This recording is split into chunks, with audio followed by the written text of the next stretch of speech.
Well, the latest advancements in medicine benefit patients of all ages, including infants. At only 4 months old, Kate was diagnosed with a condition that made it difficult for her skull to grow properly. Doctors were able to help Kate with a new, minimally invasive approach to cranial surgery. And here with her story, please welcome pediatric plastic surgeon with UT Physicians, Dr. Phuong Nguyen, along with Kate and her parents, Marisa and Shawn Medlin. Welcome to the show. Kate is absolutely adorable. Tomorrow is her 10-month anniversary? Yes.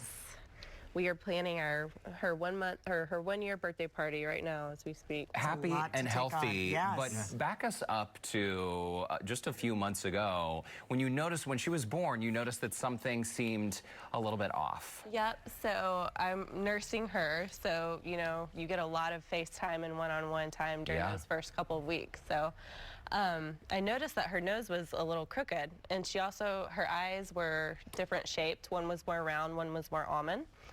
And so I brought it up to our pediatrician at her 2-week check-in. And she referred us to an ENT who kind of checked everything out and said, no, everything's normal. It's just part of the birthing process. It'll correct over time.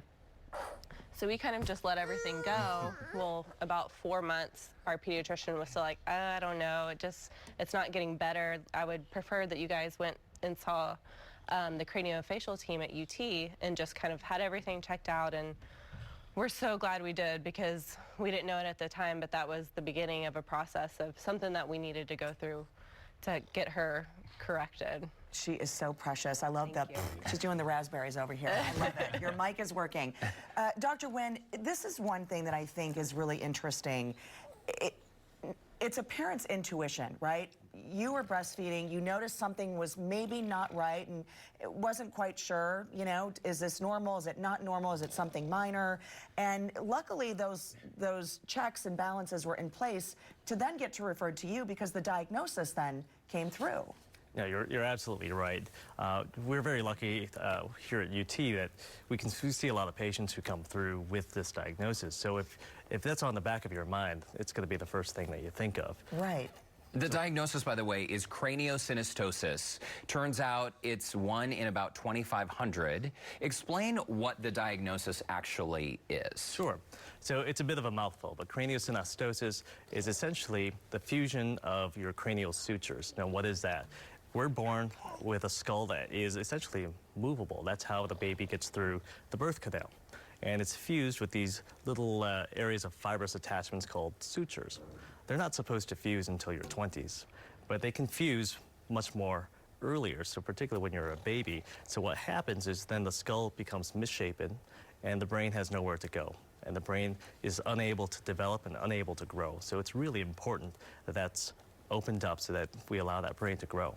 And so you went through the whole process, Mom and Dad too, of what's next, right? How do we fix the problem? And I bet that was scary to hear the type of surgery that Kate had to have. Yeah, things became very real once we went and saw Dr. Nguyen. I'll never forget, you know, he looked at Kate and he said, I'll be right back. And he steps out, he comes back in with a normal skull, and then a skull that was like Kate's, that with the deformity on it. And you know, as a parent, you want to think that your kids are, you know, healthy and there's nothing wrong, but that's when things got pretty real for us. And as you mentioned, a skull with a different shape, it's not just about a deformation of the skull, it's about altering brain activity in the future. Let's talk about the treatment that Kate experienced, because I understand she's the first one in Texas, and I think we have some pictures, which, by the way, include some scarring, so we're just warning our viewers. But Dr. Nguyen, explain the process, how it all went down. Sure, just to give you some historical perspective, we've been doing this type of surgery for craniosynostosis for decades. The traditional method is something called a frontal orbital advancement, and what that is essentially taking the skull apart, moving it into various pieces, and reshaping it, putting it back together with little plates and screws. My goodness, so quite a surgery. So it's not a small surgery. But this was different than that process. So this is different. So we utilized a device called a distractor. What that is, think of it as a little car jack. Essentially, it's a device that slowly pushes the bones apart over time, and as you can see there's that little turning metal lever, device? a little metal device, and just 2 turns a day slowly will push that skull apart. Now that has 2 advantages. Number 1, we can do things over a period of time where we don't have to stretch the skin, so that's not our limiting factor. Number two, the amount of surgery and dissection is significantly less, making it much safer and much more of a minimally invasive approach. Quicker recovery, I Yeah, assume. and right now, I mean, we're looking at Kate. She's great. I can see barely the scar, but just because her hair is covering it, in a year or so, won't even see it, right? Oh, absolutely. And Marisa and Shawn, during this process, you were just turning a full crank every day? Is that how it worked? Yep, so we turned it twice a day, two times each day. It's for 25 days, I think is where we ended up at. So. And that was pretty intense. I was that was, yeah. and that was probably harder on us than it was Kate, to do that. But after Dr. Nguyen explained the approach to it, it totally made sense.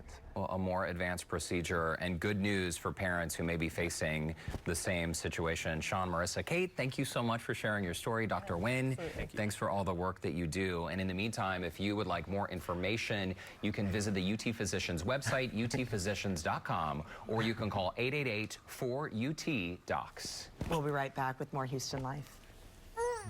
Nicely done, Kate.